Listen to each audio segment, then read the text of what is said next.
দিয়ে দোষীদের বিচার করতে হবে এবং ওই পরিবারকে দেশে প্রচলিত এবং আইএলও কনভেনশন, কারণ শ্রম আইনটা আইএলও কনভেনশন অনুযায়ী হয়, এই আইএলও কনভেনশন অনুযায়ী তাদের ক্ষতিপূরণ দিতে হবে। 3 নম্বর হচ্ছে যে 20,000 শ্রমিকের নামে মামলা, এ কেউ বিশ্বাস করে?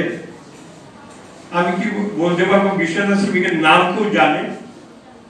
তো এটা কি করে মামলা হয়? এটা যে হয়রানিমূলক, এটা তো প্রমাণ হয় মামলার মধ্য দিয়ে 20,000 আসামি। তো ফলে তা এই 20,000 যে আসামি করা হয়েছে এগুলো সম্পূর্ণ ভিত্তিহীন, হয়রানিমূলক, এটা প্রত্যাহার করতে হবে। শেষ দাবিটা হচ্ছে যে এখন যেহেতু শিল্পের একটা সুষ্ঠু পরিবেশ বিরাজ করছে, আমরা কোনো ক্রমেই চাই না এই সুষ্ঠু পরিবেশ বিঘ্নিত হোক। এটা আমার শ্রমিক আন্দোলনের সকলের কথা, কারণ এই শিল্প আমাদের গর্ব, আমরা প্রাউড করি মেড ইন বাংলাদেশ।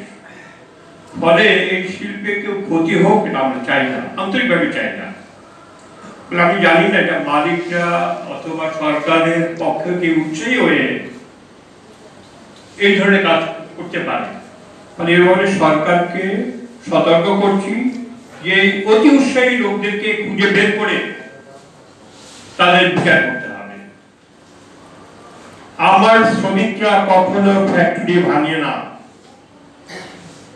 বরং আমরা দেখেছি বন্যার সময় 88, 96